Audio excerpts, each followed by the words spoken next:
El doctor Daniel López Ceballos es profesor del Departamento de Promoción y Políticas de Salud de la Facultad de Salud Pública y Ciencias de la Salud de la Universidad de Massachusetts Amherst en Estados Unidos. Su trabajo de investigación y evaluación aborda las intersecciones de raza y etnicidad, género, clase, migración y otras construcciones socioeconómicas y socioculturales y su relación con las cuestiones de salud y educación. El doctor López Ceballos obtuvo su doctorado en salud pública de la Universidad Estatal de Oregon y su licenciatura y maestría en salud pública de la Universidad San Francisco de Quito, Ecuador. Doctor López tiene la palabra. Muchas gracias, Mariana. Buenos días, estimados colegas. Es un gusto para nosotros poder ofrecer este espacio de reflexión, de conversación. Si puedes poner la diapositiva un momentito más, Mariana, te agradecería. Am, esta sesión es motivada para discutir, conversar sobre para quién hacemos investigación en migración y salud en América Latina. Es una sesión satélite preparatoria de la conferencia que tendrá lugar del 2 al 5 de septiembre en Lisboa, organizada por la Sociedad Global de Migración, Etnicidad, Raza y Salud. Entonces, tenemos estos tres objetivos, como se muestra en la diapositiva. Uno, reflexionar en conjunto sobre los actores que influyen en la investigación en migración y salud en América Latina. Segundo, identificar cómo ejercen influencia en la dirección y difusión de estudios en este tema de migración y salud. Y por último, discutir el impacto real en de las investigaciones de migración y salud en la región. Entonces, esos son los tres objetivos. A continuación, permítame presentar a nuestros panelistas. Primero, dar la bienvenida a nuestra colega, la doctora Báltica Cabieses, que es enfermera matrona, máster en epidemiología, doctora en ciencias de la salud por la Universidad de York y profesora de epidemiología social en la Universidad del Desarrollo de Chile. También investigadora visitante senior en la Universidad de York, miembro de la Junta del Lancet Migration Latin America y fundadora de la Red Chilena de Investigación y Salud sobre Migración. Es además consultora internacional en temas de equidad sanitaria, salud de migrantes e investigación, acción en ciencias de la implementación en comunidades social y culturalmente diversas. Además, directora del Centro Colaborador de la OMS-OPS para el Desarrollo de Capacidades para la Salud de Migrantes y Refugiados en Chile. También nos acompaña la doctora Natalie Llanes Díaz, doctora en Ciencias Sociales con especialidad en estudios regionales por el Colegio de la Frontera Norte. Eh, Tiene una maestría en Población y Desarrollo por la Facultad Latinoamericana de Ciencias Sociales, sede México, y es licenciada en Antropología por la Universidad de los Andes en Bogotá, Colombia. Actualmente se desempeña como profesora investigadora en el Centro de Estudios Demográficos, Urbanos y Ambientales del Colegio de México y es miembro del Sistema Nacional de Investigadores. Sus líneas de investigación se centran en la fecundidad, el embarazo adolescente, las prácticas sexuales y reproductivas, el acceso a servicios de salud sexual y reproductiva en población migrante, así como la salud sexual de poblaciones sexogenéricas diversas. También nos acompaña el doctor Juan Arroyo, doctor en Ciencias Sociales con maestrías en Salud Pública y Sociología. Tiene formación en Gerencia Pública y más de 30 años de experiencia como profesor e investigador en políticas públicas, salud y modernización del Estado, en instituciones como la Universidad Peruana Cayetano Heredia y la Pontificia Universidad Católica del Perú. Ha ocupado altos cargos en el sector público en Perú como viceministro de Salud Pública y jefe de gabinete del Ministerio de Salud durante la pandemia del COVID-19 y ha sido consultor senior para organismos como la OPS, el BID, el PNUD, UNICEF en más de 12 países desarrollando políticas, evaluaciones y proyectos de cooperación internacional. Tiene más de 100 publicaciones científicas y es co-coordinador regional de Lancet Migration para América Latina y el Caribe. Nos acompaña además la doctora Irene Torres, que es doctora en promoción de la salud por la Universidad de Aarhus, Dinamarca, y es asesora estratégica del Instituto Interamericano para la Investigación del Cambio Global, miembro del comité directivo del Grupo de Trabajo en Entornos Frágiles y Afectados por Conflictos de la organización Health Systems Global. miembro del Consejo Internacional de la Sociedad Mundial de Migración, Etnicidad, Raza y Salud, y es investigadora afiliada a la Cátedra UNESCO de Salud Global y Educación. Es además miembro del comité editorial de la revista BMJ Public Health, y del Comité Asesor Internacional de Lancet Global Health. Entonces, con estas presentaciones vamos a pasar a una ronda de preguntas, como les decía, alrededor de estos tres objetivos que nos reúnen hoy. Entonces, vamos a cada uno de nuestros panelistas va a dar sus perspectivas alrededor de estos tres temas. Entonces, la primera pregunta para nuestros panelistas, empezaremos con Báltica, luego Juan, Irene y Natalie. Desde su experiencia, ¿cómo se puede describir la relación entre financiadores e investigadores de América Latina enfocados en salud y migración? ¿Qué tipos de alianzas se crean o se impiden cuando el financiamiento viene desde fuera de la región? Báltica, por favor. Gracias, querido Daniel. Parto agradeciendo la gentileza de invitarme a este seminario y de compartir este espacio con quienes nos acompañan por el Zoom o nos visualicen después cuando esto se haga visible por streaming de YouTube, y de los panelistas fantásticos que tenemos hoy, que además son personas muy queridas para mí. Creo que la pregunta que haces es central, puesto que contar con posibilidades de financiamiento es lo que está en el centro del quehacer de la investigación de quienes nos dedicamos a ella profesionalmente. El oficio de la investigación requiere de financiamiento para poder llegar a las comunidades que se busca llegar, para desarrollar metodologías que cuestionen la realidad, que vayan más allá de la superficie en las situaciones que se enfrenten desde las comunidades y en este caso desde los sistemas de salud también, y requiere de una visión también panorámica de lo que es la salud poblacional, la salud pública y la salud global, que permita hacer investigación en temáticas como salud y migración, que son tan complejas, dinámicas, de largo aliento y multidimensionales. Con eso en mente, los entes financiadores son estratégicos, pero al mismo tiempo se caracterizan por ser diversos y por tener distintos énfasis y formas de brindar el financiamiento. Por lo que el trabajo de uno como investigador o investigadora es sumamente desafiante, puesto lo que funciona para un fondo puede no funcionar para otro. No hay estándares internacionales globales que digan de manera completamente homogénea. Hay algunos estándares epidemiológicos desde el punto de vista de los diseños de investigación, de la búsqueda de relaciones causales, de un lenguaje de investigación común, pero eso no significa que los fondos de investigación disponibles ocupen los mismos formatos o ocupen las mismas rúbricas para evaluar un proyecto u otro. Al mismo tiempo hay distintas fuentes de financiamiento. Hay financiadores que son de gobierno, vía impuestos generales o específicos de cada país. Hay financiadores privados y hay financiadores internacionales. Uno podría pensar que la investigación en salud y migración podría atraer en mayor medida a financiadores internacionales, puesto que el tema es transnacional. Sin embargo, es muy variable en el tiempo y según organismo internacional que uno revise, qué tanta visibilidad concreta y práctica se le da a brindar financiamiento protegido para investigar en salud y migración. De hecho, en mi experiencia de 24 años haciendo investigación en Chile y en la región, es excepcionalmente infrecuente un llamado de fondos de investigación para salud y migración en particular, sino que más bien uno entra a competir a esos fondos con otros temas de salud poblacional o de salud global. Y el interés mediático de agenda política que pueda tener para un fondo particular investigar esa migración es muy variable en el tiempo.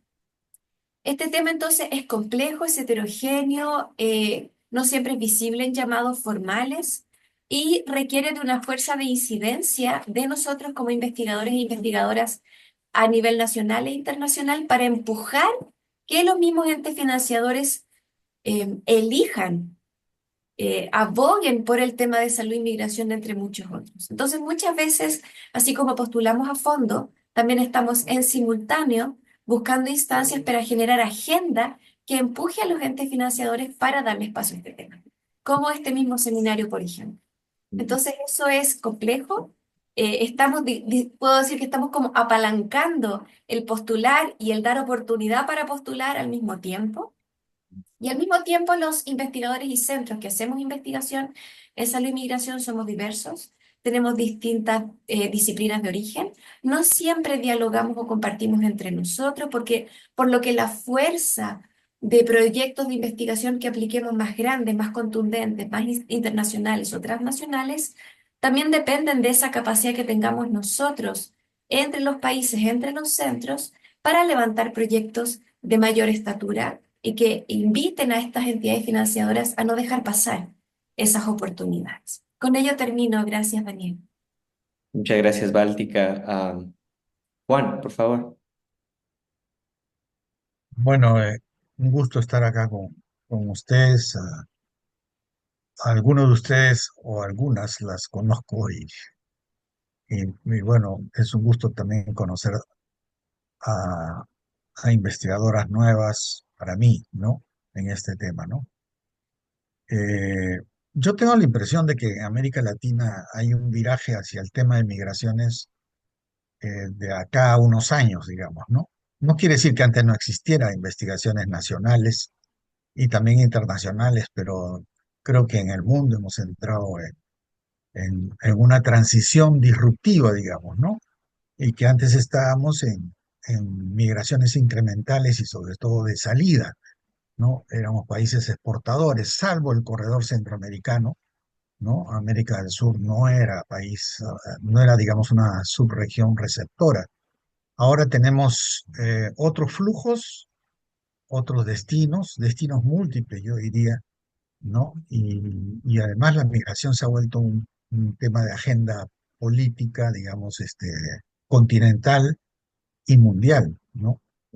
Entonces, ese es el nuevo panorama y creo que ha sido la migración venezolana, pero hay algunos flujos crónicos como la haitiana, la cubana, en fin, la peruana. Hay flujos incrementales, ¿no? Que han sido migraciones silenciosas, ¿no? Que no se han mostrado en grande, digamos, pero donde ha aparecido la disrupción ya ha sido en el flujo grande centroamericano y venezolano, ¿no? Básicamente y también de Haití.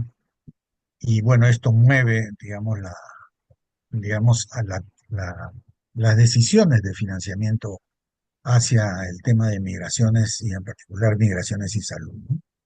Y sin embargo, no es, yo participo de la idea de Báltica de que no es, digamos, el centro de la atención, ¿no? No es tanto, no está tan en el centro de la atención.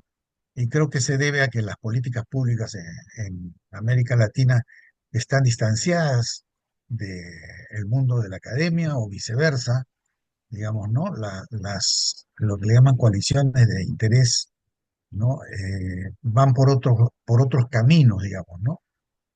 También, ¿no? Y compiten, digamos, con el camino de la investigación. Entonces, este cambio en que la geopolítica mueve las migraciones, ¿no? Porque eso es lo que viene sucediendo, ¿no?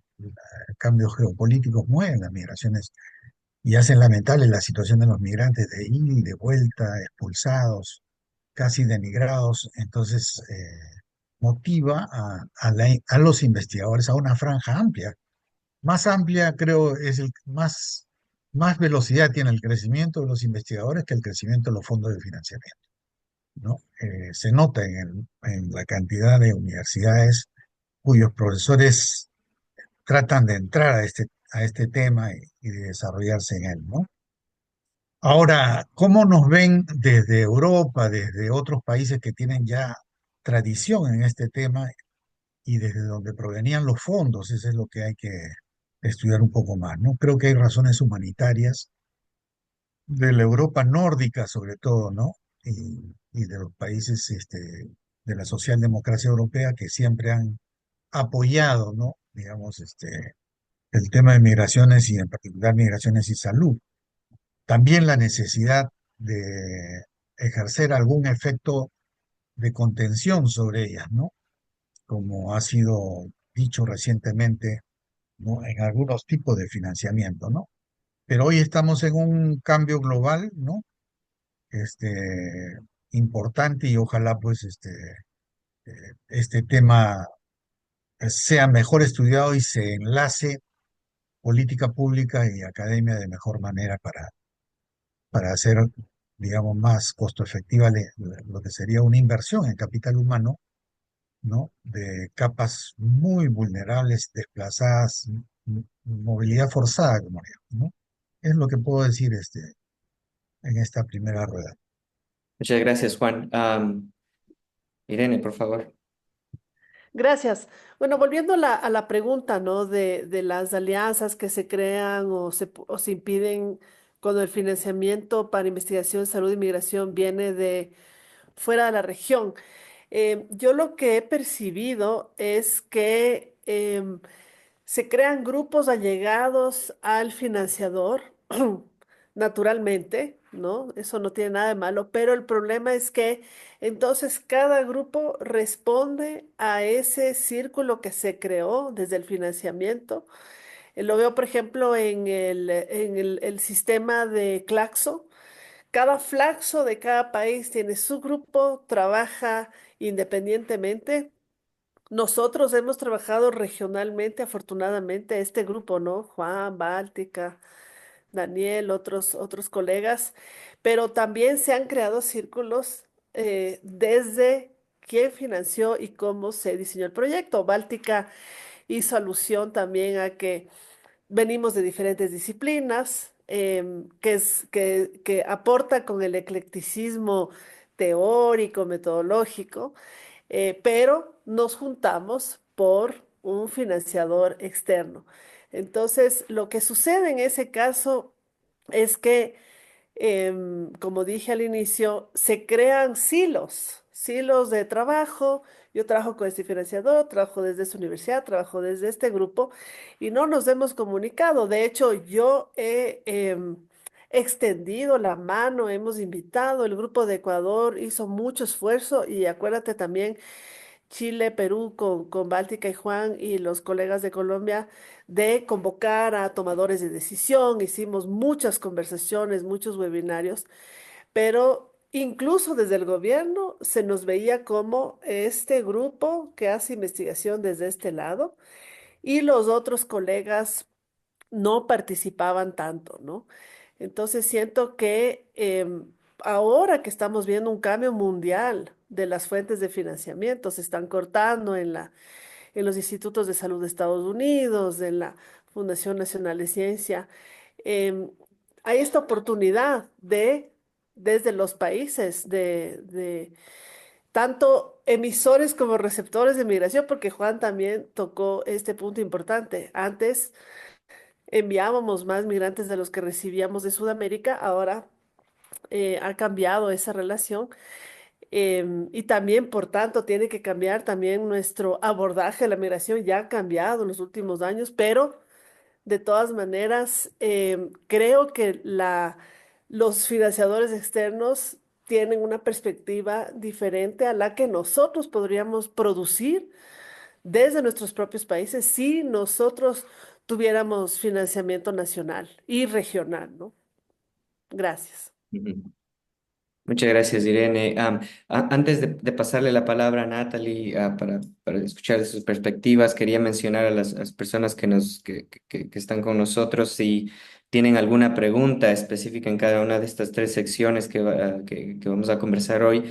Pueden poner sus preguntas en el chat hay una sección de Q&A donde pueden poner su pregunta y así si hay algo relevante específico para cada una de estas tres secciones de conversación podemos abrir el espacio para esa conversación. Con eso, paso la palabra a Natalie, por favor. Muchas gracias, Daniel. Yo también me uno a agradecerte la invitación. Me siento muy afortunada de participar aquí en este panel con los colegas y las colegas que están.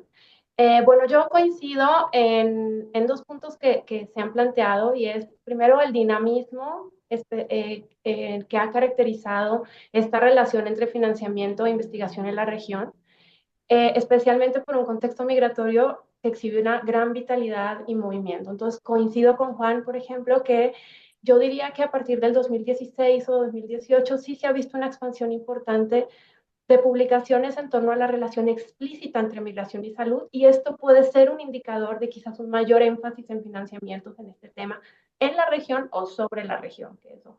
Y esto se observa básicamente en buscadores básicos de papers disponibles, pero también en portales que existen y que se han creado para dar a conocer estos proyectos que se financian. Por ejemplo, el portal de Migración y Salud de la OIM, que se creó en el 2006 y que cada vez, por lo menos hasta el 2020, se veía un incremento de proyectos sobre migración y salud, y también la plataforma interactiva de la OPS.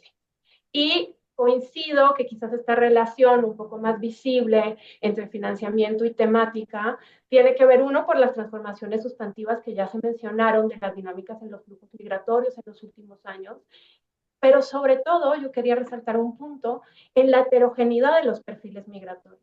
Es decir, además de los hombres heterosexuales que iban a trabajar, que era este perfil predominante, lo que vemos en años recientes, desde el 2014 sobre todo, es una proliferación de perfiles. Niños, niñas y adolescentes que van solos, mujeres con niños, familias.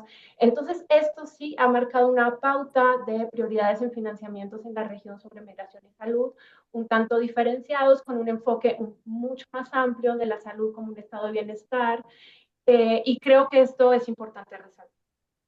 Ahora, respondiendo un poco a la pregunta sobre el tipo de alianzas, fortalezas o qué se obstaculizaría en la región, yo coincido con Irene que, bueno, gran parte de los financiamientos vienen del norte global, entonces las prioridades de financiamiento o las temáticas prioritarias no siempre coinciden. Es decir, creo que no está alineado algunas preocupaciones que tenemos en la región con los objetivos de financiadores privados o algunas internacionales. Entonces creo que tenemos una importante responsabilidad en la región de que esto, dar a conocer, digamos, las necesidades que tenemos aquí en el sur. Otra cosa que creo que es importante y depende también del tipo de financiamiento es que cada vez más, pero aún es un talón de Aquiles, es cómo garantizar la coparticipación de las personas migrantes en estos proyectos. Y esto lo vemos, es decir, cómo ver estas resistencias, cómo ver en los protocolos de investigación, no solo como sujetos de estudio, sino como también coparticipantes de estas realidades. Creo que esto es esencial al momento de tener financiamientos, y puede ser un talón de Aquiles cuando vienen de fuera. Y otra cosa que puede pasar es una dificultad de tener autonomía o críticas sobre cierto tipo de miradas cuando los financiamientos vienen de organismos privados.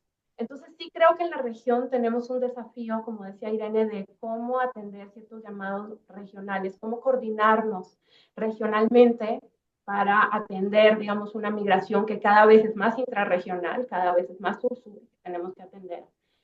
Y creo que algo que se nos viene también y que nos obliga a pensarnos como región en este tema, pues es la disminución de los recursos que tenemos, que ya hemos venido teniendo a nivel interno como país. Nosotros en México tenemos una disminución importante desde el sexenio pasado en recursos en investigación en todas las áreas y por repercute en migración y salud, pero con estos discursos contra la migración, contra los derechos humanos, la disminución de recursos en universidades en Estados Unidos, la desaparición de organismos internacionales, va a impactar las investigaciones que nosotros podamos tener, las cuales podamos hacer, las que podamos encontrar financiamiento, y necesitamos, es un desafío para la región que tenemos que afrontar, digamos, como región. Lo dejo por ahí, por acá, hasta ahora. Muchas gracias, Natalie. Esta es una oportunidad para las personas que están con nosotros, si tienen alguna pregunta.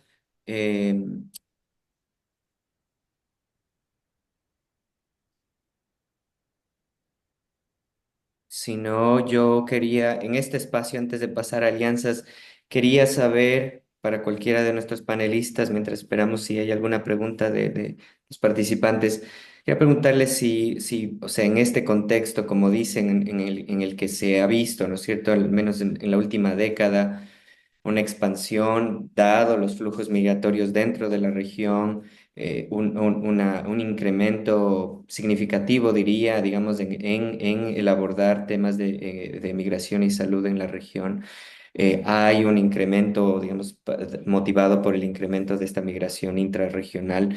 ¿Ustedes tienen, digamos, tienen una sentido de cómo la región ha empezado, sobre todo para en términos de financiamiento público de investigación en salud e inmigración en la región? ¿Se les viene a la mente algún ejemplo específico, sea en sus respectivos países o a nivel regional en el que se ve, digamos, algo tangible en eso? Báltica, por favor.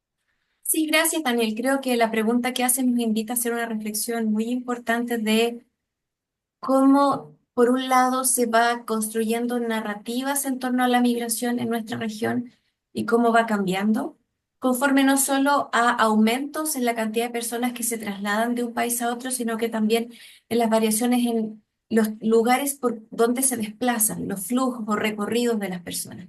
Entonces está al lado de la prevalencia o de la cantidad, pero también está al lado de cuáles son esos movimientos, qué países atraviesan y qué desafíos tienen eso. En nuestra región, yo puedo observar que al menos en los últimos 24 años, que es el tiempo que llevo investigando esto, hay un movimiento oscilante a nivel de agenda política y agenda pública que incluye la investigación respecto de lo que la migración significa o representa para la región con distintos tipos de discursos cambiantes a lo largo del tiempo y al mismo tiempo distintos grados de interés de entidades financiadoras para investigar en ello. Y esto no siempre va de la mano. Por ejemplo, en el año 2013 levanté un estudio con financiamiento de gobierno en Chile, donde el lado cualitativo indicaba que los equipos de salud de atención primaria y secundaria percibían la migración como un problema sanitario, como algo negativo que impactaba en la oportunidad de cupos, de disponibilidad de horas para los nacionales. Y luego avanza el tiempo y a través de una serie de estrategias de política pública, de concientización, de educación de competencias en salud, ese discurso cambia, pero luego aumenta el flujo migratorio a Chile, aumenta el número absoluto y las narrativas vuelven de una manera como pendular a ser aquellas que habían el 2013 en Chile. O sea, el desafío entre conectar la investigación con las narrativas, con la política y la agenda es excepcionalmente complejo y variable. Es difícil de predecir y muchas veces conecta con discursos de base más ideológica y no solo de base, digamos, demográfica respecto de aquellos flujos migratorios. Eso hace que la investigación que se haga también pueda estar interpelada, cuestionada o teñida por dichas narrativas de base más social, estructural, que hacen también muy difícil el proceso. Irene comentó algo que quisiera ahondar, que es muy importante, que es que ambas compartimos un proyecto de investigación que tocaba cinco, si no me equivoco, cinco fronteras de nuestra región en materia migratoria y de salud, pero que fue financiada por una entidad externa de otro país, un país europeo, y el liderazgo era de un compañero europeo muy querido. El punto que quiero hacer aquí es que es muy difícil obtener financiamiento de fuera de la región si no es liderado por alguien de fuera de la región. Y eso es un problema estructural de las entidades financiadoras a nivel mundial, puesto que aquellos que estamos en el sur global estamos viviendo procesos narrativos de polarización política y de dinámicas migratorias con estrecheces presupuestarias históricas para hacer investigación, incluida en este tema, al mismo tiempo que quienes pueden ayudarnos a levantar información desde el sur global, no siempre dan la oportunidad de que uno mismo lo pueda liderar. Ese yo creo que es un tema global que requiere mayor reflexión y análisis, sin lugar a dudas. Gracias, Daniel, por la oportunidad de ahondar en esto. Muchas gracias, Báltica. Me parece que tenemos una pregunta en el chat. Higinio nos pregunta, eh, bueno, hay varias preguntas aquí. Eh, podemos regresar a las dos primeras en un momento. Tenemos otros temas para conversar. Pero así, brevemente, quería preguntar a cada uno de nuestros panelistas si tienen un ejemplo o dos de sus principales fuentes de financiamiento para su investigación en migración y salud.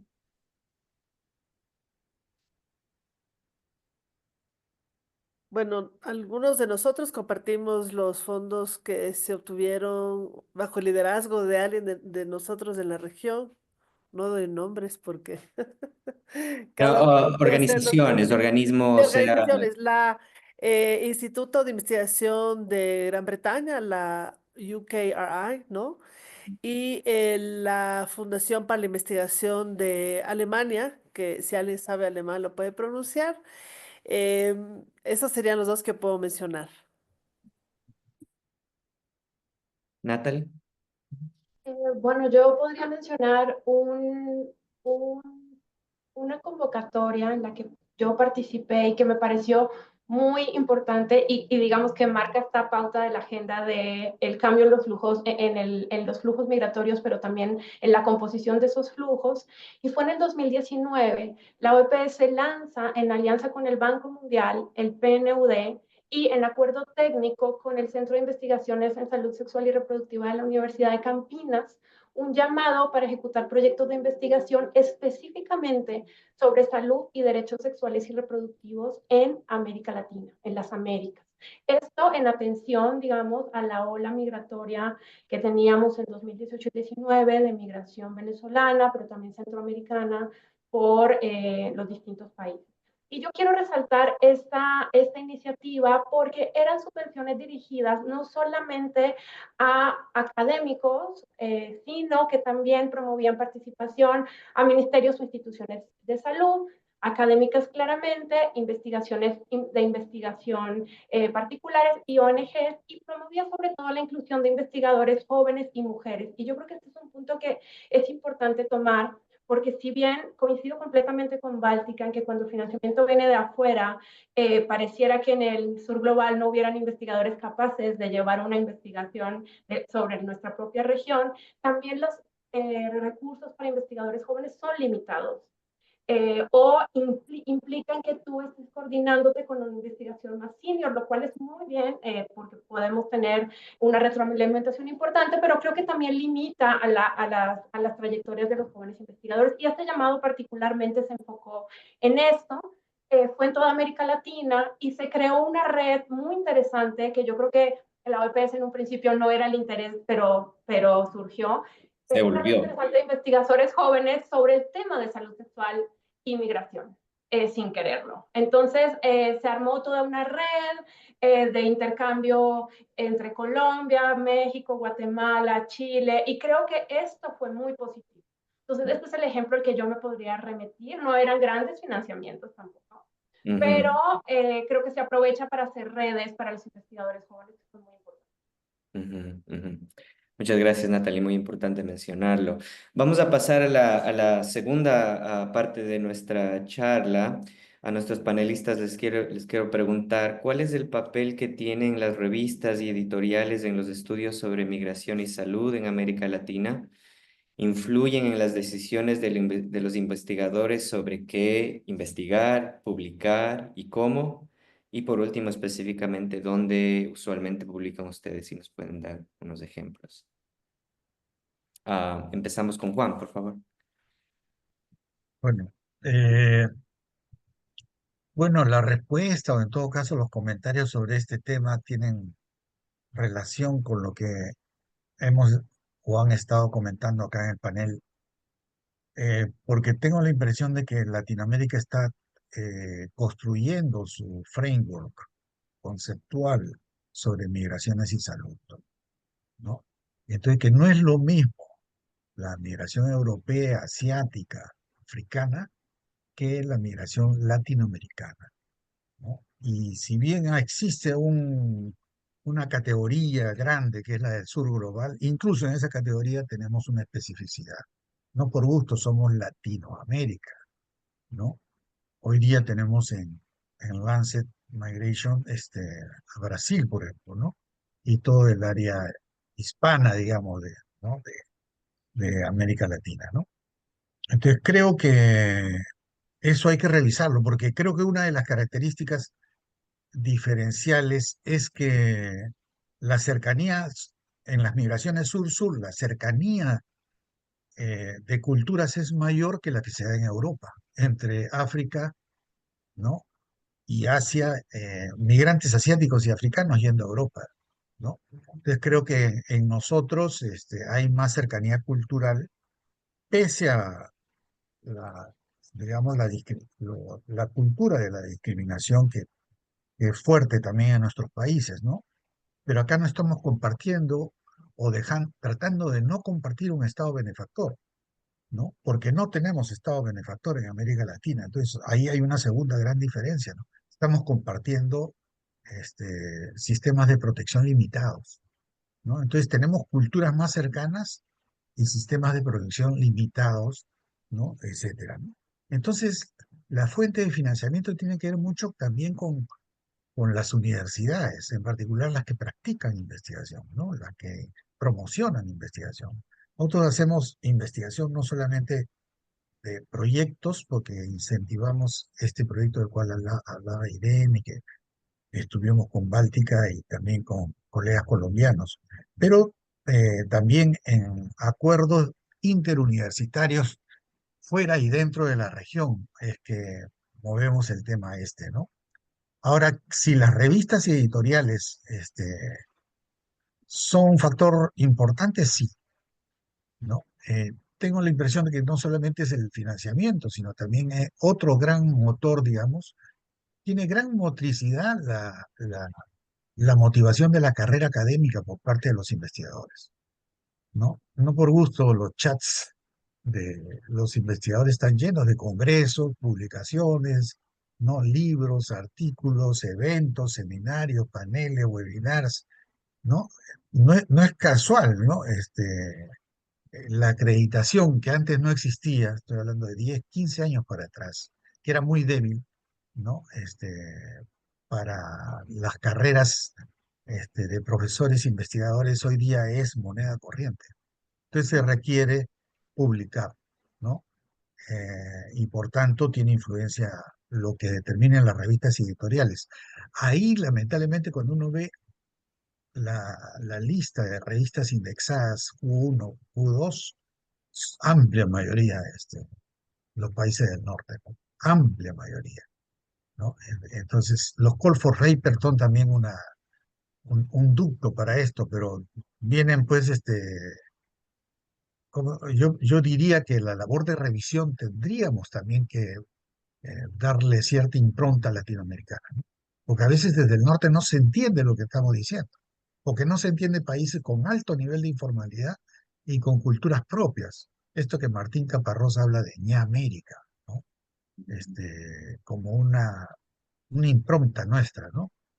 Yo diría que sí es esto de publicar dónde, cómo, es una elección difícil. No tenemos más de 10 revistas acá en América Latina sobre este tema y tenemos que apelar a pasar la prueba del espíritu Sajón, ¿no? Que es eh, en eso también solidario, pero en el concepto del derecho a la migración, pero diferente también en su epistemología, ¿no? Ujú, Y por tanto características de revisión, ¿no? ujú, ujú. Muy interesante, Juan, lo escribo, este de pasar la prueba del espíritu anglosajón. Ah, eh, Irene, por favor, de tu perspectiva, ¿cómo? Gracias, Juan. Me estás inspirando. Sí, muchísimo. ¿Dónde publicamos? En revistas anglohablantes, como explicó Juan, tenemos muy pocas revistas de la región. Yo he tenido muy mala experiencia además con revistas de la región, ni siquiera paso a revisión. Pero publicamos, exacto, pero publicamos en revistas de un impacto razonable, de cuartil uno en inglés, ¿no? Entonces, la otra opción que también la hemos hecho es publicamos en em, espacios como por ejemplo Latinoamérica 21, que no es un espacio de publicación científica, pero que puede transmitir, puede compartir en periódicos de la región a lectores más amplios, porque también tenemos un interés en que el lector más amplio, el público más amplio, que no lee inglés o que no lee revistas científicas, pueda conocer el trabajo que se está haciendo. La solución sería que haya más revistas, que haya procesos de revisión más, em, eh, no sé cómo llamarlo, más generosos con autores de la región. Puede ser. O también la otra opción es que hemos hecho es un poco con Daniel, no optar exclusivamente por la revista científica. Publicamos en revistas científicas, nos interesa, pero como están en inglés, traducimos, producimos nuestros propios informes. Sobre todo, hemos producido nuestros propios informes inmediatamente, son los primeros en recibir los resultados de nuestros estudios. Organizaciones como la OIM en Ecuador, el Ministerio de Salud, a quienes les damos inmediatamente, porque también han colaborado con datos o con entrevistas a los estudios y les entregamos directamente y es una forma no le llamaría publicación, pero de diseminación de los estudios. Gracias. Ujú.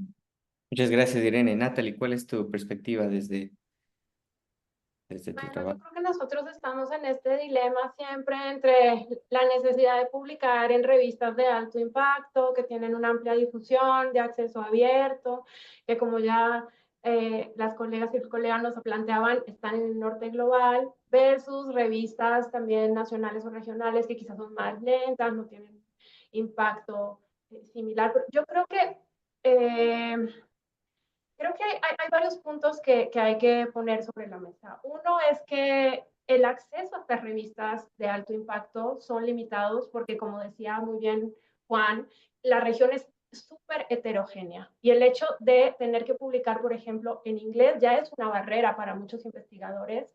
Este tema puede ser como muy obvio que hay que publicar en inglés, pero es una academia muy desigual entre los países, ¿no? Pensando en la Academia Centroamericana, el Sur, ¿no? Entonces creo que eso ya es un obstáculo. Hay veces que se dice, no, es que hay temas que son muy invisibilizados. No, en realidad es que se publican en revistas en español, no con el impacto que tienen estos temas que no vemos, porque todo lo que está citado es el acceso abierto y está en inglés. Entonces, creo que ahí hay un desbalance entre lo que se pone en la agenda de investigación. Y lo otro también es que el acceso a esas revistas por parte de estudiantes y de cierta comunidad de organizaciones de la sociedad civil también es complicado porque tú tienes que pagar para poder acceder a esas revistas como lector también. Entonces creo que este es un tema importante. Yo también creo que una opción hay que apostarle también a productos de divulgación, policy brief, que pueda involucrar un sector más amplio, es decir, que tenemos que sortear entre estas exigencias que los mismos trabajos nos imponen de publicar de alto nivel, pero también es muy importante el trabajo con otro público más amplio, con la sociedad civil en este tema de salud y migración. Pero creo que otra área de oportunidad importante en la región es que lo que yo veo en América Latina es que tenemos muy pocas revistas, a diferencia, o creo que no muchas, a diferencia de Norte Global, específicamente sobre el tema de migración y salud. En cambio, en otras revistas sí tenemos esas revistas. Entonces, lo que tenemos son revistas muy especializadas en migración o muy especializadas en salud. Y creo que nuestro reto aquí, yo les pongo dos ejemplos claros en México, una revista, por ejemplo, es la revista del Instituto Nacional de Salud Pública, la revista Salud Pública de México, que publica sobre todo cosas, pero ha hecho números especiales sobre migración. Y entonces encontramos una serie de sinergias en este tema que es necesario vincular explícitamente. Y otro tema, otro ejemplo es la revista, por ejemplo, de Migraciones Internacionales del Colegio de la Frontera Norte, es una revista con un impacto importante en revistas en español y cada vez más hay más trabajo sobre salud, pero no es una revista creada para publicar en salud. Entonces yo creo que en la región tenemos que aprovechar quizás como un área de oportunidad, que las revistas no son especialistas en este tema y nosotros con nuestros trabajos ir poniendo esta relación sobre la mesa. Eso es lo que vería yo y lo dejo hasta aquí. Muchas gracias. Muchas gracias, Natalie. Báltica, te paso la palabra, por favor. Gracias, Daniel. Muy brevemente, comentar que la pregunta que nos hace, por cierto, comparto todo lo que se ha dicho hasta ahora por mis colegas. La pregunta que nos haces nos invita a reflexionar sobre varias cosas. La primera de ellas es a quiénes le queremos hablar y qué les queremos decir. Claramente uno quiere transmitir la investigación que hace al mayor impacto y a la mayor cantidad de personas posible porque uno cree en el trabajo que desarrolla y en la calidad del mismo, pero hay que pensar siempre en cuáles son los beneficiarios finales y las distintas audiencias a las que uno quiere llegar. Y una de esas audiencias es la académica, para lo cual las revistas científicas son muy útiles. A veces uno va a elegir publicar a nivel internacional para una visibilidad mundial, puesto que, por ejemplo, lo que uno encuentra en su estudio le parece que tiene alcance transnacional o puede aportar al debate global. Otras veces uno elige, aun cuando tenga menos impacto, una revista regional o incluso nacional, porque le quiere hablar a su audiencia conforme a debates, agenda pública que en ese momento en ese país esté ocurriendo. Y también uno puede querer hablarle a los equipos de salud o a las autoridades sanitarias, por ejemplo, o a las autoridades locales que trabajan en salud en los territorios, por mencionar algunos. Y estos últimos tres no siempre van a leer revistas científicas, de hecho, rara vez lo hacen.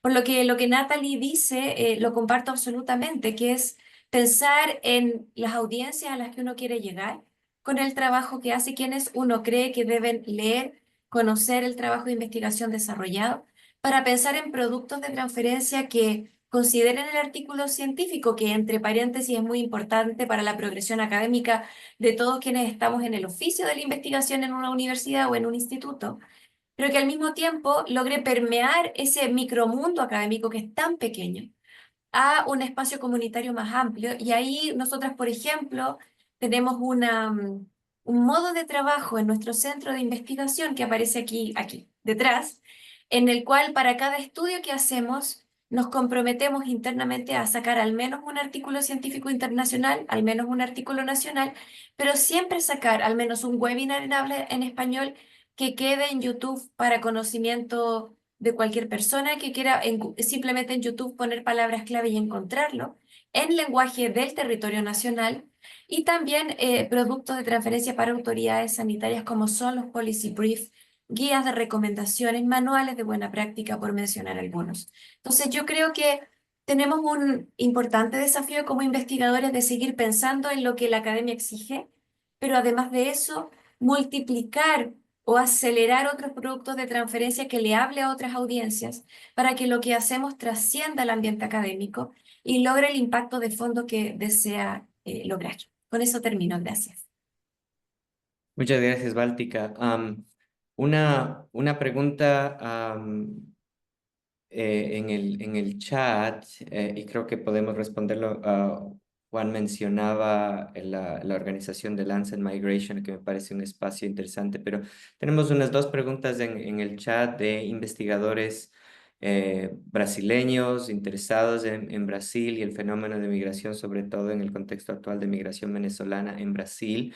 Y queríamos preguntarles su perspectiva respecto de esta, digamos, de la visibilización de investigación en salud y migración en Brasil, ¿no? En Brasil, hacia Brasil, desde Brasil. Ah, ¿quién quiera tomar la palabra de nuestros panelistas? Bueno, quizás un par de ideas nomás. Bueno, Brasil es un país muy grande, ¿no? Más de 200 millones de personas, ¿no? Y si bien para otros países, como por ejemplo el Perú u otros de menor población, el flujo migratorio venezolano es, digamos, proporcionalmente fuerte, no lo es para Brasil, ¿no? Entonces no es un tema de agenda urgente y sin embargo Brasil tiene una política de acogida a la migración, ¿no? De facilitación, facilitar la inserción, ¿no? Es curioso, ¿no? Tiene que ver con la impronta del gobierno actual, ¿no? O en general de la política de Estado, ¿no? Porque está hecha también para otras migraciones, ¿no? Entonces lo que podría decir es que es muy importante la migración venezolana, pero más está por el lado andino, digamos, ¿no? Colombia, Ecuador, Perú, Chile, ¿no? Y por el lado centroamericano, ¿no? Se ha ido 5 o 6 millones, ¿no? E incluso afuera, hacia Estados Unidos y, y algo de Europa, ¿no? Eso es lo que podría decir sobre esto, ¿no?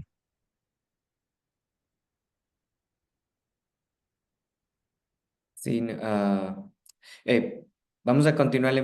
Una cosa que quería mencionar, se mencionó el recurso de este portal llamado Latinoamérica 21.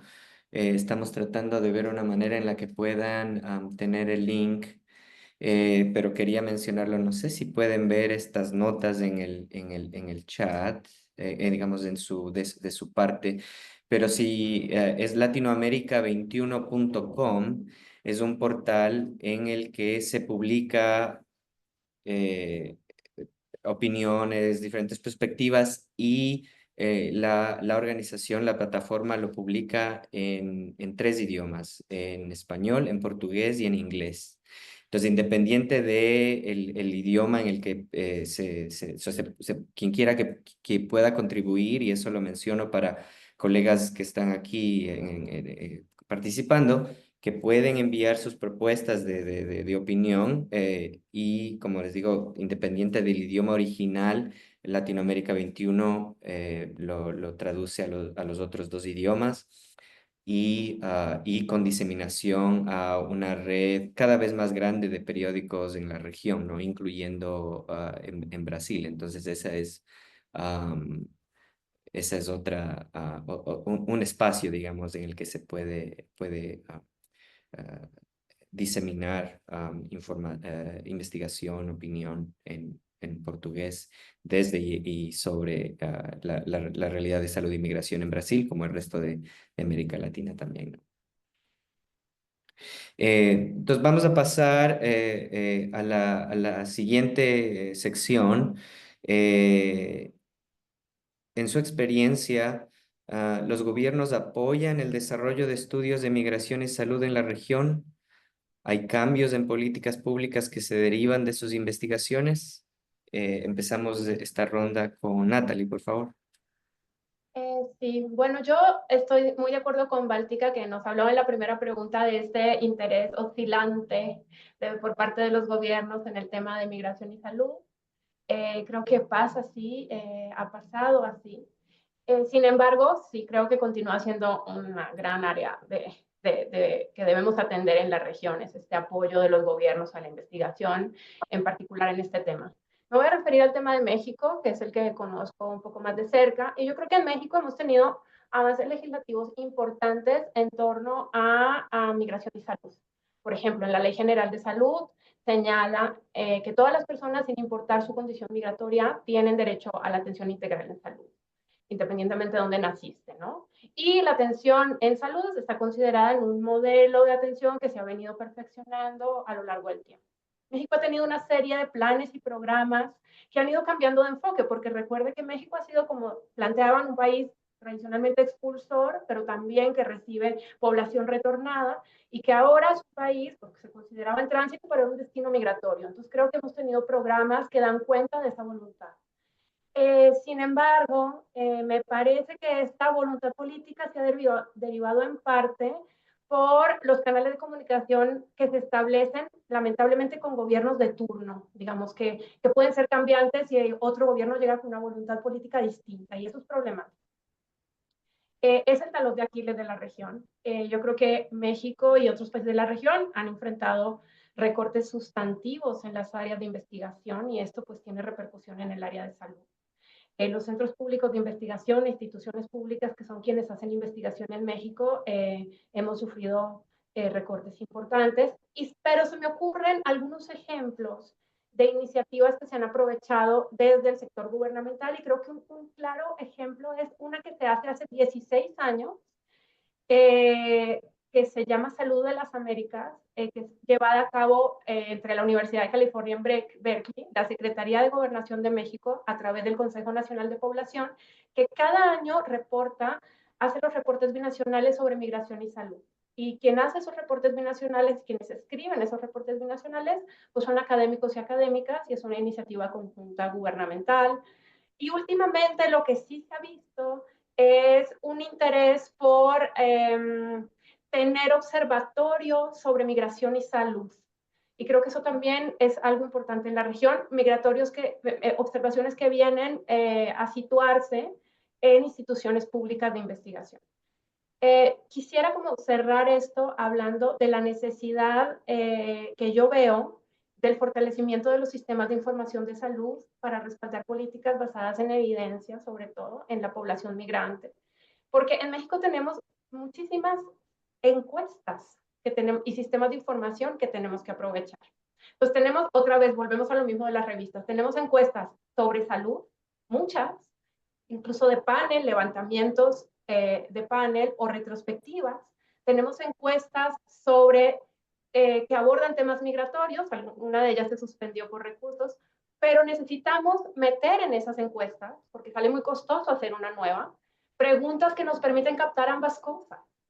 Y eso hemos avanzado poco en la región, ¿no? Tenemos sistemas de información que debemos aprovechar porque tenemos buenas prácticas de datos, por ejemplo, en México, y fortalecer los que ya existen.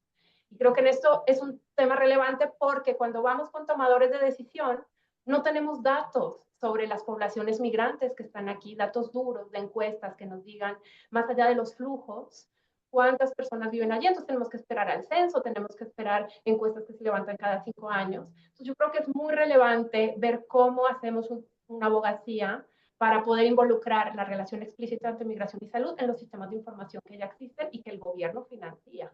Entonces esto es muy relevante para mí, lo dejaría aquí. Ujú, ujú. Muchas gracias, Natalie. Irene, por favor.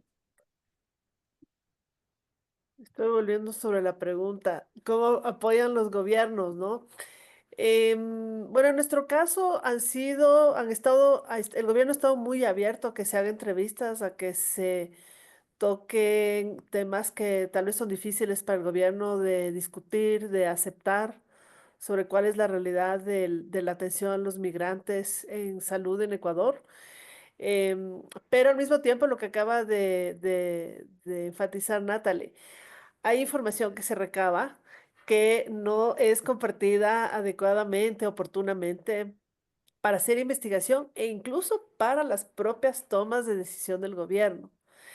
Y datos que podrían ser analizados por investigadores con una óptica de incluso de cómo mejorar el servicio, porque tal vez el Ministerio de Salud no tiene la capacidad en sus propios eh, departamentos de investigación, de atención primaria de salud, de atención hospitalaria, ¿no?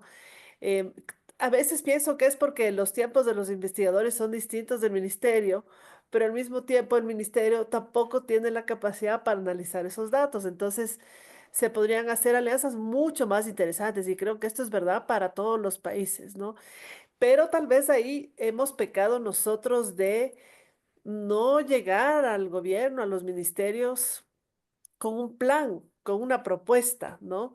Siempre es en el marco de estoy haciendo esta investigación y quisiera los datos del ministerio versus realmente tener un postulado de cómo el ministerio puede, con los datos que ya recolecta, ofrecer a la comunidad más amplia, porque de nuevo, también ahí pensamos desde nuestro silo, ¿qué necesito yo para mi investigación? Tal vez desde una comunidad más amplia, tener estos datos y el que pueda hacer el análisis que lo haga. No, no necesito ser necesariamente yo. Em, y tal vez eso también le cambiaría el marco de pensamiento, de actuación del ministerio, de decir, bueno, estos datos son para análisis, nos puede servir el análisis. El compromiso sería, si te entrego estos datos, también que los investigadores entreguen esos análisis. No hemos llegado a ese nivel de relación y tal vez sería una propuesta interesante, al menos en Ecuador, pero creo que en todos los países, sobre todo además porque, fíjense, no hubo fenómeno más regional que el de la migración venezolana. Ya no era la migración a Ecuador, a Perú, a Chile. Eh, Transitaron, especialmente en el año 2018, si se acuerdan, regionalmente, y los países se reunían para hablar de políticas migratoria, pero en esa época no recuerdo que haya habido esfuerzos de la comprensión en migración y salud regional, ¿no? Para eso también los ministerios necesitan, ahí sí, todos los ministerios de todos los diferentes países compartir esos datos. Y lo vimos en la pandemia, porque justo después del 2018, de lo que podríamos llamar la crisis migratoria venezolana, llega la pandemia y tampoco hubo una voluntad de compartir datos entre los diferentes gobiernos, ¿no? Ni siquiera cuando estábamos hablando de una pandemia, ¿no? Es decir, una epidemia que no conocía fronteras. Em, y creo que ahí tal vez nosotros podemos y debemos incluso proponer algo a los diferentes países en ese sentido. Creo que no lo hemos hecho. Creo que lo que hemos hecho, al menos yo hago esa reflexión, es pedir los datos. Yo necesito la investigación, porque no comparten los datos, porque no están disponibles, pero desde la visión más egoísta de yo quiero hacer este estudio, versus proponerle al ministerio que tenga esos datos disponibles para el que quiera hacer investigación. Ujú, ujú. Muchas gracias, Irene. Báltica, tú, tanto tú como Juan, son parte de este espacio, ¿no es cierto?, de Lancet Migration. Eh, Quería, o sea, bueno, empezar por allí. Seguramente tienes otras perspectivas también, pero pensar, no sé si hay otros espacios, una vez pensando en la audiencia de espacios donde se hace este tipo de trabajo o que potencialmente se puede hacer este tipo de trabajo, como mencionaba Irene, de coordinación regional, ¿no? Porque la verdad es que no es una migración a un solo país, sino a través de la región. Por favor. Me diste la palabra a mí, perfecto. Se le iba a dar a Juan. Juan, ¿quieres contestar tú primero lo del Lancet? Porque yo quiero contar una experiencia que yo he tenido en Chile con el gobierno chileno y quizás ¿Cómo sumarme no? a algo que tú digas, Juan, sobre el Lancet, ¿te parece? Gracias, ¿Cómo Daniel. no? Bueno, ya todos ustedes, o la mayoría por lo menos, conoce este esfuerzo de Lancet, ¿no? Antes de Lancet tuvimos esta red andinas que llamamos SAMI, ¿no? Salud y Migración, que yo creo que fue la semilla de Lancet Migration Latinoamérica, ¿no? Y el Caribe, ¿no? Entonces, creo que nunca ha habido en SAMI lo que hubo es una, ¿cómo podríamos decir? Un bastante estudio y webinars e impacto sobre la academia y en parte sobre la clase política, digamos, porque eran muy frecuentes, aparte que estaba en auge la migración venezolana, ¿no? Pero creo que ese hilo, digamos, no lo hemos continuado con la misma intensidad. Vino la pandemia también, que fue una etapa de estancamiento de la migración, ¿no? Entonces ahora en Lancet Migration tenemos una sociedad, digamos, amplia relativamente amplia, ¿no? De más de 15 países, más de 30 investigadores, pero mi impresión que está en construcción todavía, ¿no? Y que se dedica a algunas actividades, básicamente actividades de conversatorios, de enredarnos digamos, en temas de investigación y en proyectos, ¿no? Y en publicaciones, ¿no? La mayoría es gente que está en comités editoriales de revistas o comités científicos o son revisores. Entonces, estamos al tanto de congresos, etcétera. Y en ese sentido, se está ubicando en ese espacio, ¿no? Digamos, de promoción de la investigación. Falta colocarse en el espacio de la incidencia con más fuerza y del involucramiento con decisores, ¿no? Y un poco también ver más allá de nosotros mismos en cuanto a publicaciones, ¿no? Porque nuestras publicaciones son los artículos científicos, pero francamente no son un vehículo, digamos, muy amplio, digamos, ¿no? Son bastante limitados, ¿no? Está demostrado que los decisores leen 3 párrafos, ¿no? Si leen, ¿no? Los asesores leen por ahí, ¿no? Entonces, los policy brief que llamas son la moneda corriente, ¿no? Yo he sido muchas veces también decisor y no había tiempo para nada, ¿no? Entonces, falta un poco de ejercicio pedagógico, digamos, con la clase política, si se puede decir, ¿no? Y de recoger también su punto de vista, ¿no?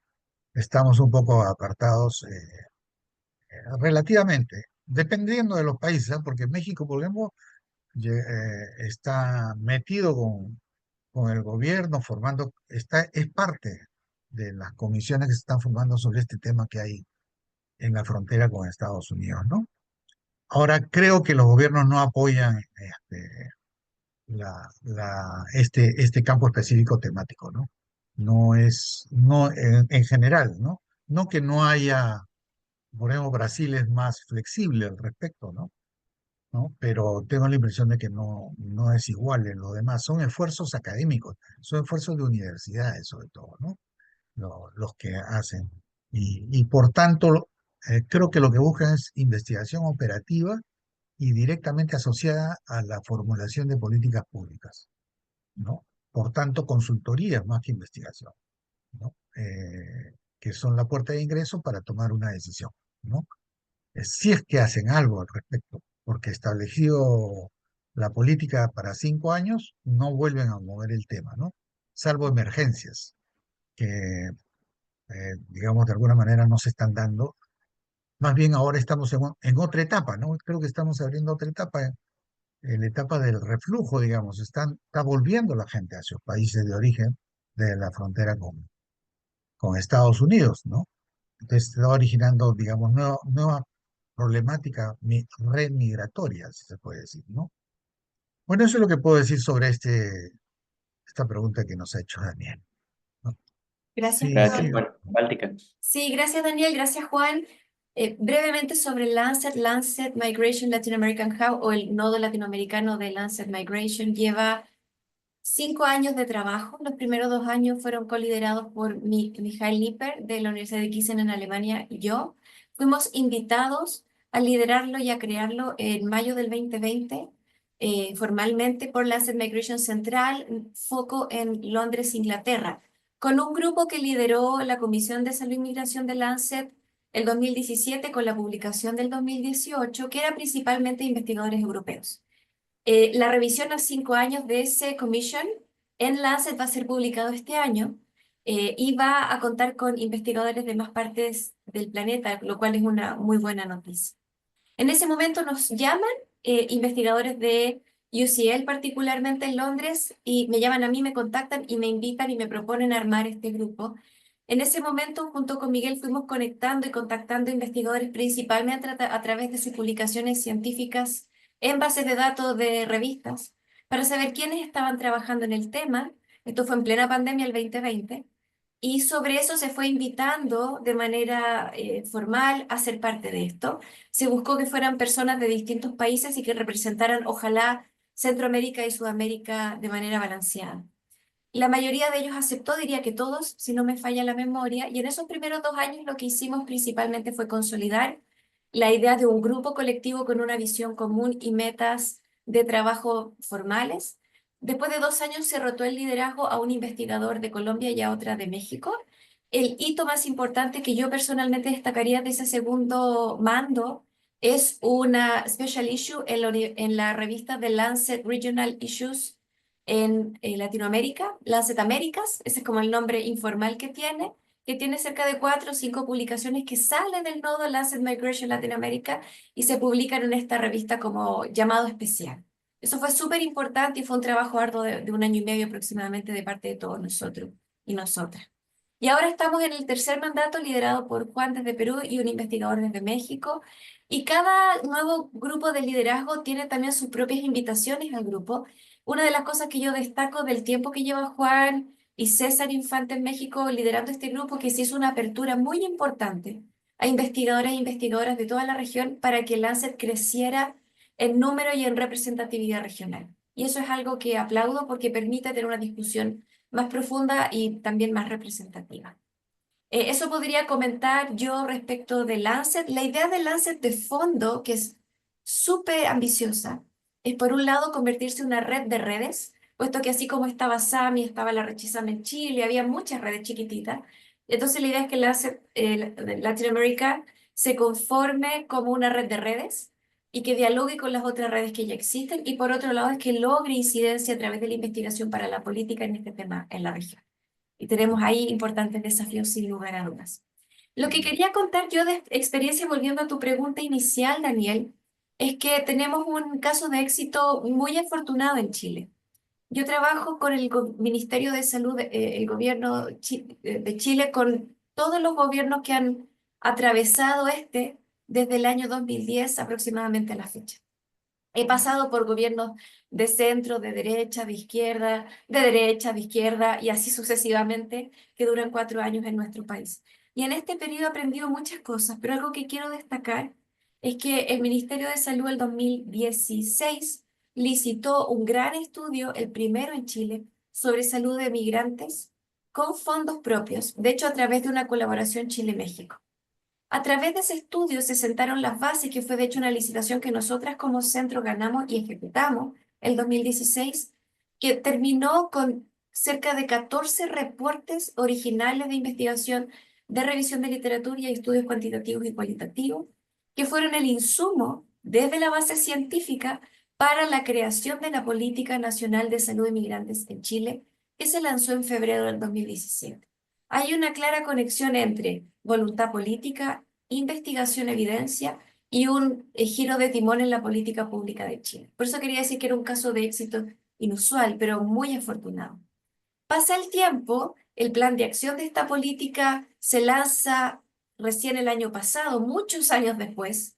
Mucho tiene que ver con las voluntades de los gobiernos de paso en ese periodo, y con ese plan de acción se pueden empezar a implementar acciones de esto. Y luego, recién el año pasado, se licita una segunda estudio grande de parte del Ministerio de Salud, que era sobre salud e inmigración de niños, niñas y adolescentes migrantes. El primero de su tipo en Chile también. Y nuevamente lo adjudicamos nosotras, y fue el primer estudio de infancias y adolescencias migrantes en Chile a gran escala. Eso no quiere decir que otros investigadores, Iskra Pavés en el ámbito educacional, Alejandra Carreño previamente con sus estudios, no hayan investigado el tema desde su área de investigación. Esta era una licitación del gobierno, del Ministerio de Salud, invitando a generar evidencia. Y con eso entonces se desarrolla una serie de diagnósticos de situación que Chile no tenía para empujar la política pública. Esto dialoga también con organismos internacionales y sus representaciones en Chile, como la Organización Panamericana de la Salud, que también en pandemia desarrolla, por ejemplo, las duplas sanitarias, que también fueron sistematizadas por nuestro grupo de trabajo. Y por último, también dialoga, por ejemplo, con la OMS a nivel internacional, en el momento en que hace un año atrás se nos invita, por ejemplo, a ser centro colaborador de OMS-OPS para salud e inmigración, que es el primero de su tipo en la región, y que para lo cual, por supuesto, estamos súper disponibles para como centro, para contar cómo se hizo, qué dificultades tiene, qué desafíos tiene, porque no es nada fácil, implica mucho trabajo interno nuestro como equipo para apoyar a la OMS y a la OPS, pero que por cierto también ayuda a una suerte como de muñeca política para poder entrar y conversar y poner agenda en la autoridad sanitaria de nuestro país sobre salud y migración. Entonces creo que el caso de Chile es bien icónico para la región, es afortunado en el sentido de que hubo voluntad política. Esa voluntad política reconoció algo muy interesante, que fue que los objetivos sanitarios de la década, que se escriben cada 10 años en Chile por parte de la autoridad sanitaria, con apoyo de expertos, se llaman objetivos estratégicos de la década. Cuando yo estaba en Inglaterra haciendo mi doctorado y postdoctorado, se me invitó a escribir el capítulo 5 de Equidad en Salud, de los objetivos estratégicos del Ministerio de Salud de la década 2011-2020. Yo estaba en el 2010 escribiendo esto. Y en ese momento, dada mi sensibilidad por el tema, yo agregué por primera vez en un objetivo estratégico del Ministerio de Salud una meta de acortar brechas de acceso para poblaciones migrantes en Chile, que fue el insumo político que luego se usó el 2016 para abrir esta licitación. Entonces, lo que quiero demostrar con esto, y yo he tenido la suerte de poder contarlo de primera fuente, porque estoy aquí y lo puedo contar, pero seguro que hay otros casos de éxito en todos los que aquí me escuchan, incluyendo estos fabulosos panelistas, que la capacidad de la investigación sí puede impactar en la política y que tenemos que estar súper despiertos y lúcidos cuando las ventanas de oportunidades aparecen para poder entrar, por pequeña que sea la ranura o la grieta, para generar la agenda y la oportunidad de desarrollo de investigación con impacto social. Gracias, Daniel, sé que ocupé mucho tiempo, así que ahora me silencio hasta que tú me lo indiques. Muchas gracias. No, muchas gracias, Báltica. Muy necesarias las reflexiones. Había una pregunta en el chat, en el tiempo que nos queda, ciertamente ah, de pensar sobre el impacto, ¿no? Entonces, Báltica mencionaba en términos muy específicos en el caso chileno, que toma trabajo adicional. Me parece que esa es una de las reflexiones, ¿no? Que no necesariamente desde la academia hay estructuras que apoyan y reconocen ese tipo de trabajo, pero es más una orientación individual o del colectivo, ¿no? Como del centro de investigación que mencionaba Báltica. Quería abrir el espacio para otros colegas, Natal, Irene, Juan, si brevemente pueden comentar un ejemplo, digamos, en el que han hecho, han logrado ser ustedes mismos o en parte en colaboración con otros colegas, con otras redes de esto de conectar, de informar, influenciar la toma de decisiones.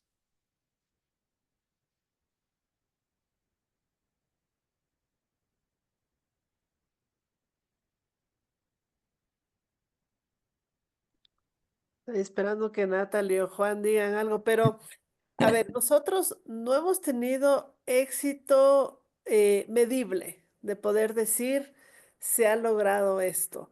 Pero en mi experiencia personal, haciendo investigación también en otras áreas, he visto que con el paso del tiempo hay ciertos mensajes siquiera que llegan a los tomadores de decisión, ciertos conceptos que luego les escucho, que repiten o que incluso han incluido en documentos de políticas públicas, ¿no?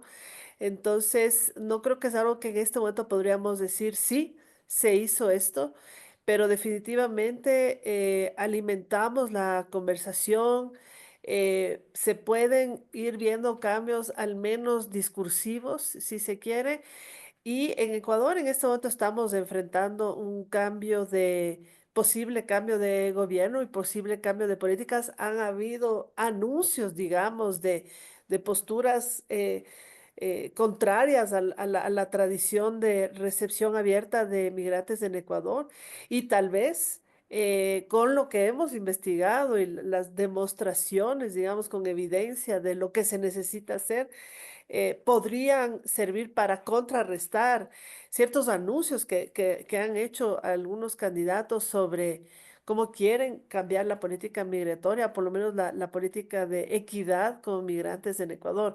Entonces pienso que si tal vez no lo hemos hecho antes, hay una posibilidad con todo lo que hemos investigado y publicado de que se pueda eh, informar. Las políticas que podrían afectar negativamente próximamente en Ecuador al menos, ¿no? Entonces es posible que tengamos esa oportunidad. Espero que no sea necesario. Gracias, Irene. Báltica, querías comentar. Sí, pero quizás Juan quería hablar primero. Juan, ¿tenías algo para compartir? No te quiero interrumpir. Bueno, siempre hay, tengo la impresión, ¿no? Hay que hablar en borrador, ¿no? Porque si no hay que hacer investigación dura, ¿no? No, estamos inaugurando una disciplina que es sistemas comparados de migraciones y salud, ¿no? A través de todos estos conversatorios y las investigaciones en multipaís, digamos, que estamos haciendo, ¿no?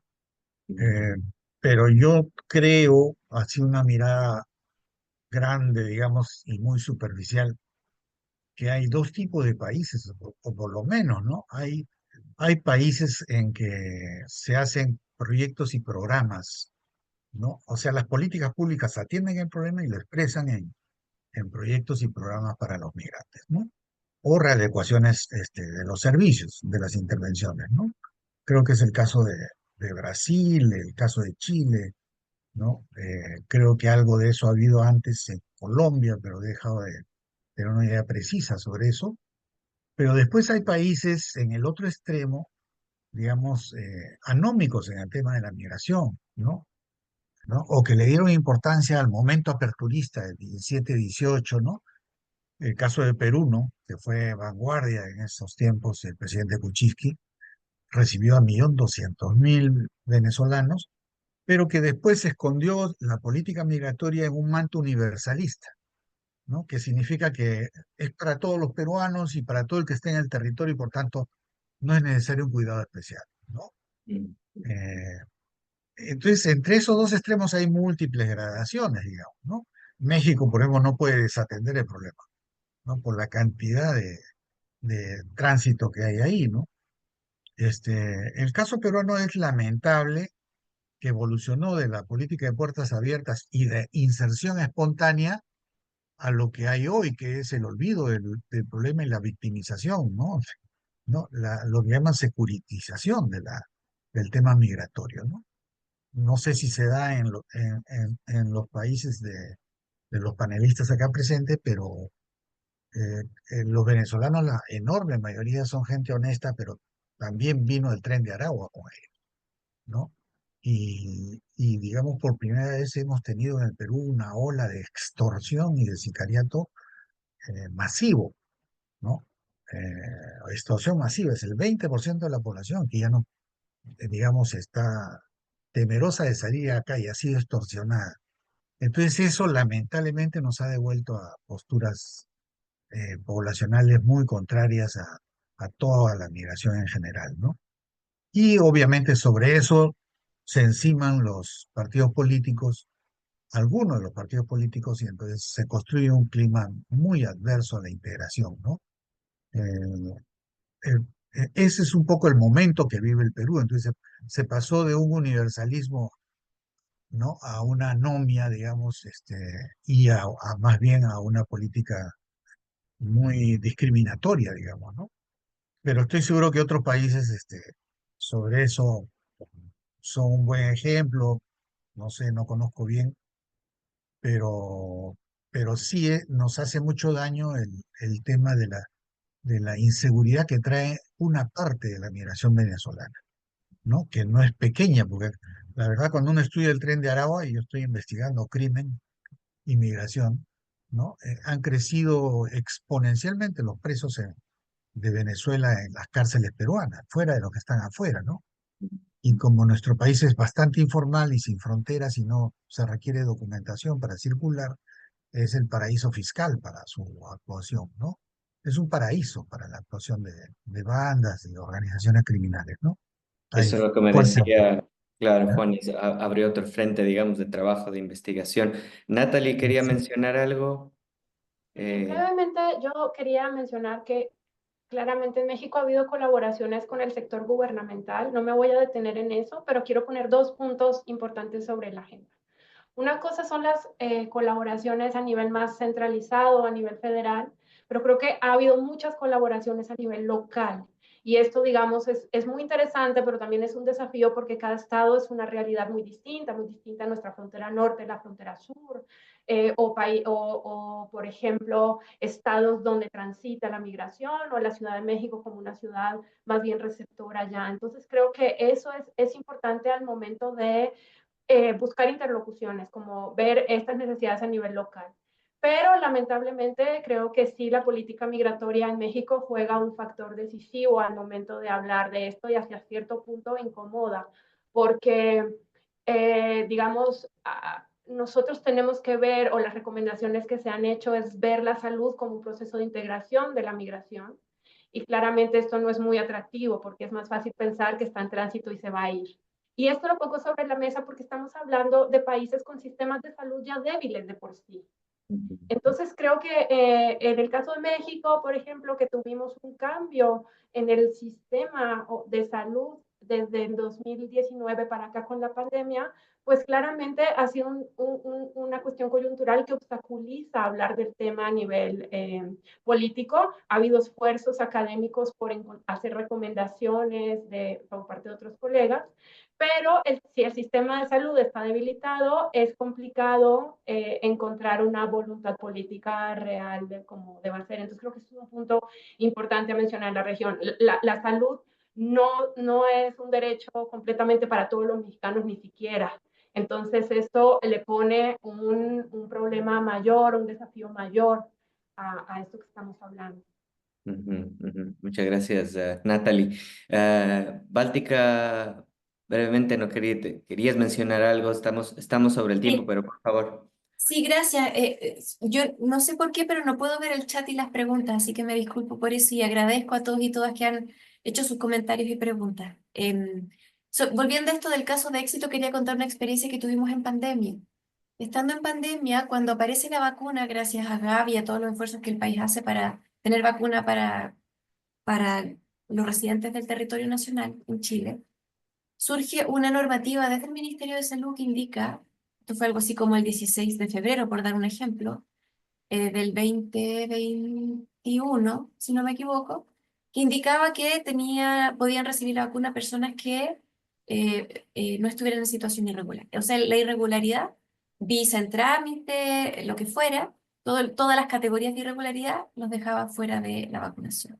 Ocurrió algo muy importante que desde la Red Chilena de Investigación en Migración generamos un documento de posición que fue firmado por más de 150 investigadores y centros de investigación de distintas disciplinas del país y que giró el timón completamente para no utilizar la categoría de irregularidad migratoria como un